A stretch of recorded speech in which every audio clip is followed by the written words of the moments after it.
Welcome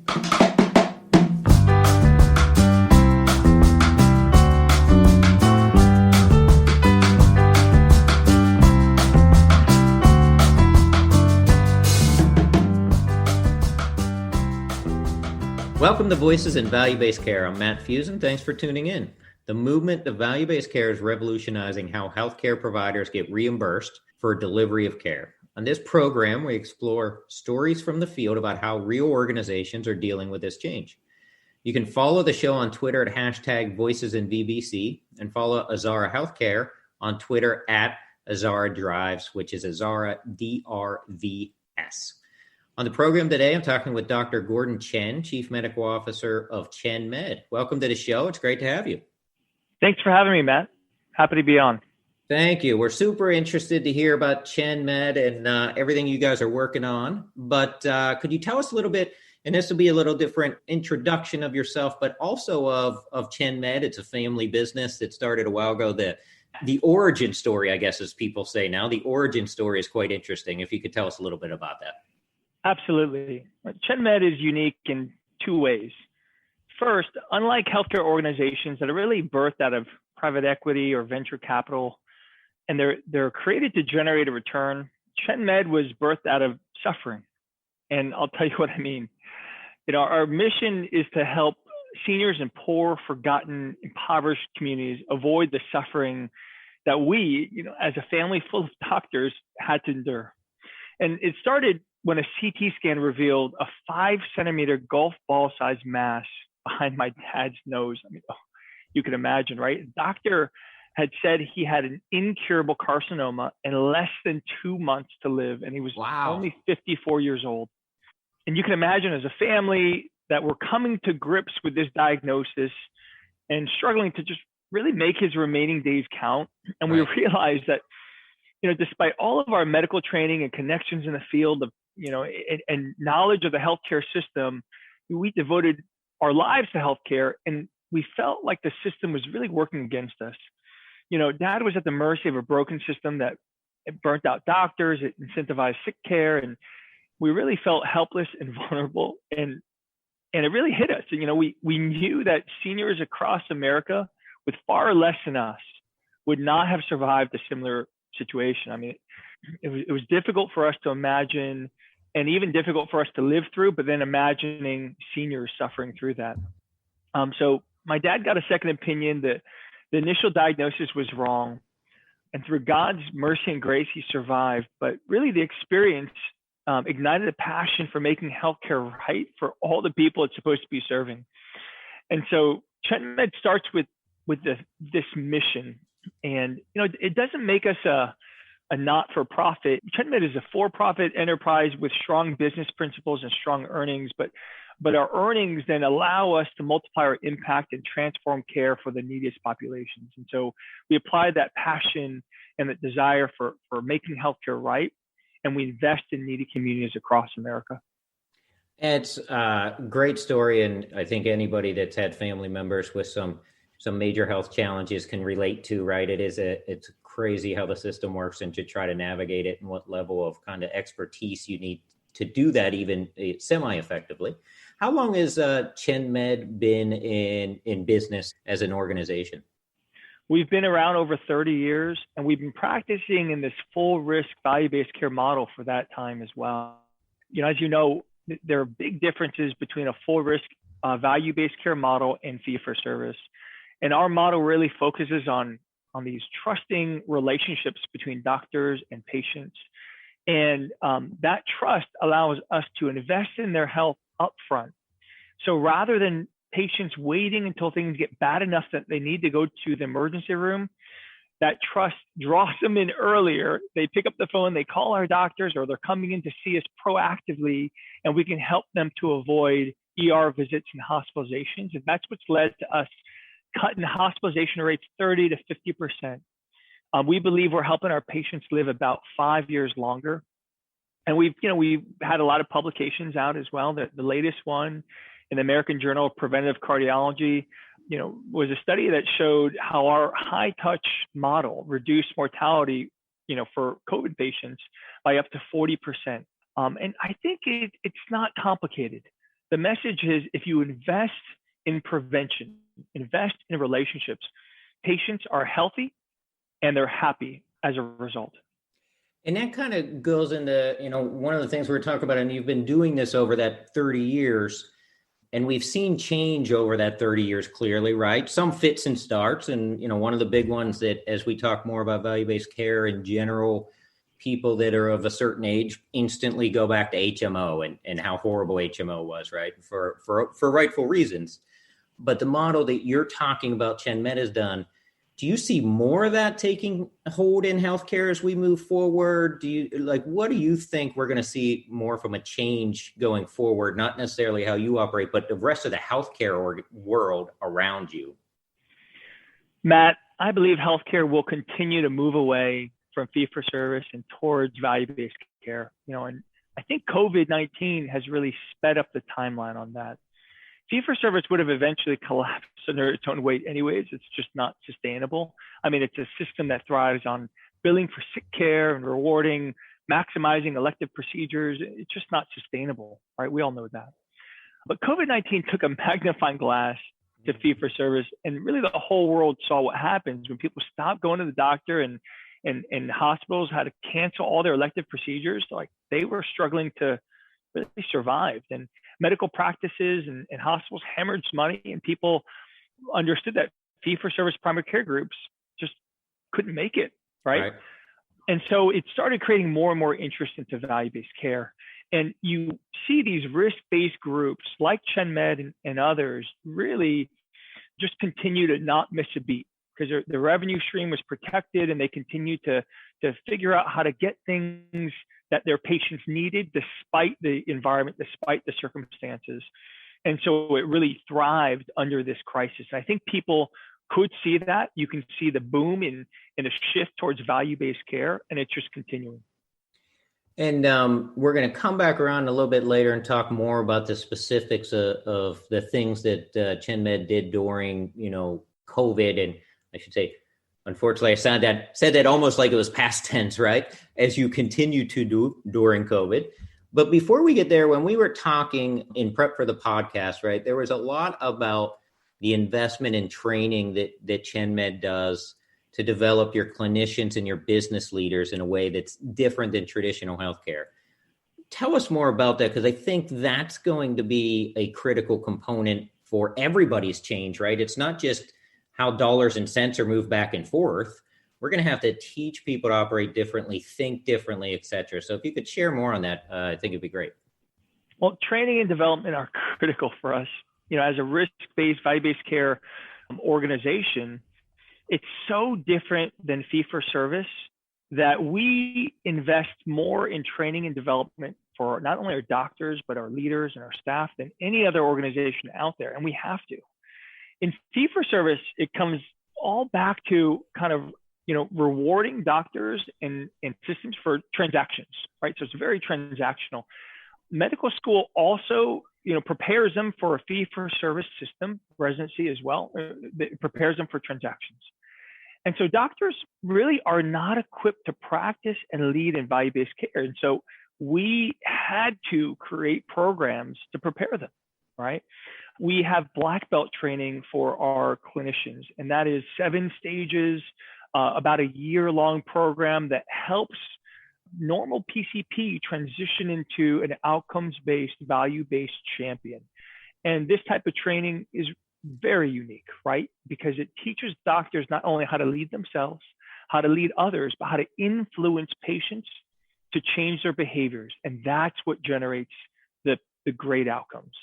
We also have leadership academies, and these academies help our clinicians and business leaders really work together to win at value-based care in their communities. So if you think about what we're trying to do, we're trying to attract the best clinicians and the best healthcare leaders into the communities that need it the most. So we really need to prepare them and set them up for success. And so we're going to continue to invest in training and development, primarily in clinicians and even in healthcare business leaders, because that's what we believe can have the biggest impact. Equipping mission-driven people in the right circumstances and empowering them to transform those communities is our strategy. Just for scale size for the listeners, how many clinicians are in ChenMed relatively, right?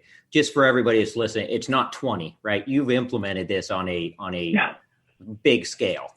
Right. So we're close to 400 clinicians, clinical leaders, and we're growing aggressively. Yeah. That's great to hear, because sometimes people will say, well, that's great and easy. Yeah, I could do anything if there's, 10 or 20 people, but you've proven, no, this is scalable. This is very scalable and very doable if you put the model in place. And another side question, your thoughts on the training of new clinicians and, how they're going through school. Do you think that will also change as we move more and more to fee for service? Because I've heard that from person after person I talk to is, hey, the industry is moving this way, but we still train people the same way we have. Yeah, I think that's a fantastic opportunity for medical school education and residency programs to understand more about value-based care and outcomes-based medicine. And really, it starts with changing the mindset to be accountable for patient outcomes, not just accountable for delivering information to the patients, but accountable for helping them to make the changes needed that lead to the better outcomes. So it's not good enough to just let a patient know, hey, take this medication, it will save your life. It is necessary to understand the barriers that prevent the patient from following through on taking those medications. And this could be the difference between life and death.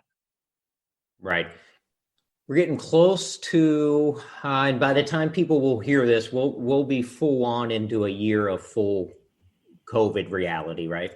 And, hopefully we're looking at easement of that with vaccines late spring, summer, depends on where you're reading and where the data is coming from. But I at least keep telling myself and my daughter, we're closer to the end than we are the beginning, right? Yeah. So it makes us feel a little bit We all better. hope so. We all hope so. Tell us, what ChenMed has done during that time, especially, you got a unique mission-driven model. To your point, that doesn't mean not-for-profit. And I think a lot of times people confuse those things. Oh, mission-critical. No, you can run a viable business and be mission-driven and do what you do, which is part of the beauty of the business model. Tell us about what COVID-19 has been like for your ChenMed patients. Matt, if you would have told me a year ago that a virus that no one ever heard of, right, would turn our lives upside down to the extent that it has, I really wouldn't have believed you, right? But this is where a Medicare Advantage full risk model really shines and pays off. It allowed us to focus where the need is. For example, think about COVID-19. It's really impacted minorities, particularly African Americans and Hispanics, right, at a much higher rate than whites, both in terms of infection and mortality. The mortality rate for Blacks from COVID-19 is about 3.8 times more than whites. For Hispanics, it's about 2.5 times more than whites. And so the virus, it's very dangerous for the elderly. We all know that. And if you think about ChenMed patients, most of our patients are lower income Black or Hispanic seniors with multiple chronic complex conditions. They may not trust the information the government has, and they may live in crowded home environments. And so they're really, at the crosshairs of COVID-19. And so through this crisis and this pandemic, we worked extra hard to educate and support our patients throughout the pandemic.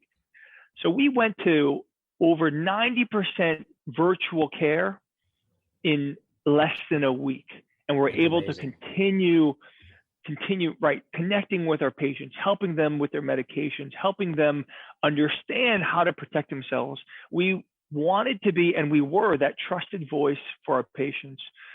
We came up with this love call approach, right? Which essentially is this initiative to call every one of our patients every week and show them that we care, and invite them to ask questions, educate them, find out what their needs are. If they had a particular need that we could meet, like they're running out of toilet paper and they were too scared to come out of their home, we would go buy them toilet paper, right? And love on them. And this really helped with with the isolation and the depression many of them faced. And so we found that these love calls earned so much trust from our patients and really, solidified that bond that we had with our patients.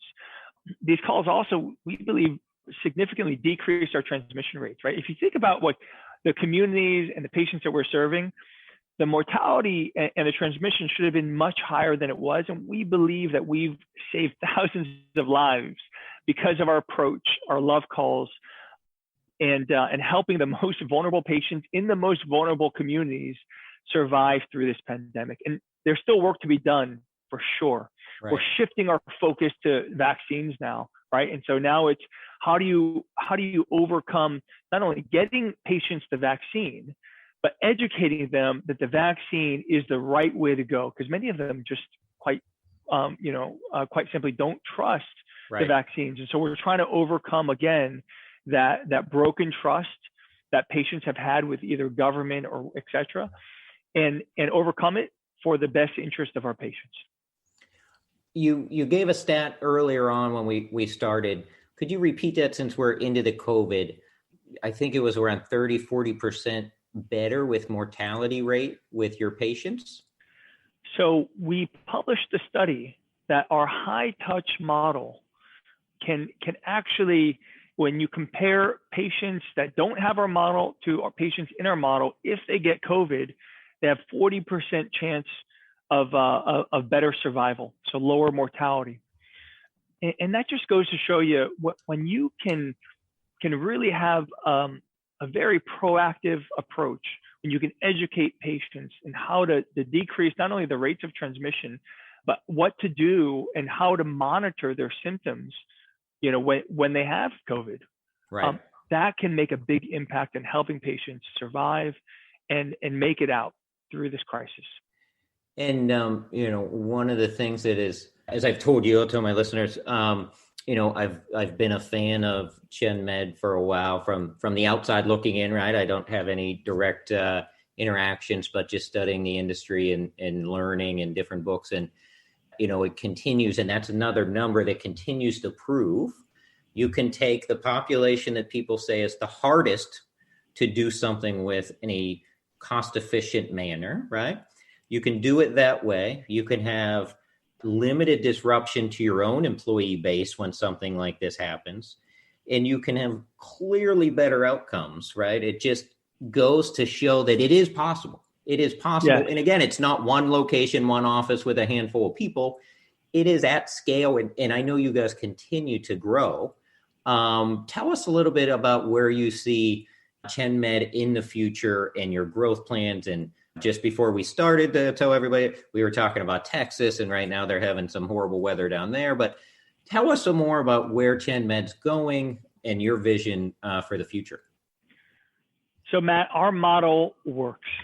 It is replicable. It is scalable. When you can take mission-driven clinicians, healthcare leaders, team members, and you empower them with training and technology and know-how and support, they can transform communities. And so our vision is to be America's leading primary care provider, transforming care of the neediest populations. Right now, we're in about 80 centers in 10 states, and we're expanding this year into Michigan and Texas, and we're adding 25 centers in 25 different communities in our existing markets and these new markets. In 2022, we'll probably aggressively increase that number as well. And we're preparing for growth and scale at a higher rate. We've been doing this for years, and we believe now is a time America needs this. There are communities that are really asking for this type of care, and we want to be there to deliver it for them. We really can't do this on our own, Matt. And so a part of what we rely on is just, attracting and retaining the best clinicians and healthcare leaders that are out there, right? Like we said earlier, we see our role as attracting the best healthcare talent into the neediest communities and making it a win-win. We want everyone to win from that. And so we're looking for the best and the brightest, mission-driven and compassionate doctors and business leaders that are out there. And I believe already we've attracted the top talent that's there, but there are more that want to be a part of something bigger than themselves. There are folks out there that say, hey, not only do I want to be, in a position where I can have fulfilling purpose, right? I can make a difference, but also have personal opportunity. Right. And I think that fulfilling purpose and personal opportunity is what folks in healthcare really crave. And so the opportunity to make a difference, that's there. It's clear. We see it every day, and it's beautiful. It warms my heart, right? I get stories every day about patients that are just touched by the model. But then the personal opportunity that comes from not only our investment in physicians as leaders or the training and development, but then as we grow and scale, we promote tremendously from within. And so if we're growing at the rate that we're growing, the opportunities, are really endless for folks to come in and grow to the level of a leader that they want to grow, or to stay local in the community that they're serving and continue to make a difference in that community. So we're going to continue to just try to inspire as much healthcare talent as we can to join our mission and our vision. And we're so optimistic for the future. Timing wise, with the way CMS is going with Medicare, right? We know Medicare Advantage has continued to grow over the past decade. And depending on the latest numbers I saw, it's right around 34% of Medicare eligible are doing Medicare Advantage. And it continues to grow year over year. And at least under the former administration, we'll see under the current administration, but anticipate the same thing, where they were investigating more and more direct contracting, Medicare Advantage type models, even for fee-for-service business. So it seems like the CMS machinery is starting to recognize, hey, this is the best way to go, right? And we should try to duplicate that more. Do you? I would anticipate you'll see that you expect that to continue to expand, which just makes sense because it gives organizations like yours the opportunity to provide care the way you need to provide care, as opposed to some predetermined fee schedule, right? Tell us where you think that's going to expand to, because the direct contracting models that are coming out are really interesting. I think there is clear bipartisan support for Medicare Advantage, and the country needs to shift more into value-based care. There's a want and a need. They have to, because the dollars will run out if we continue in a volume-based, transaction-based approach. And so that shift is coming, and I think there's going to be more and more emphasis around helping the U.S. healthcare system become more and more of a value-based care provider. And I think it makes sense. What you want to do is you want to empower clinicians and people that are directly taking care of patients. You want to empower them to be successful. You want to align their incentives with the health and well-being of their patients, not the number of procedures or the number of transactions, but actually helping them to achieve better outcomes. And so I think it's not only the way of the future, I think it's the way of today. And we're going to continue to see that shift. I think that's why there's so much demand for ChenMed in the communities that we're asked to go to.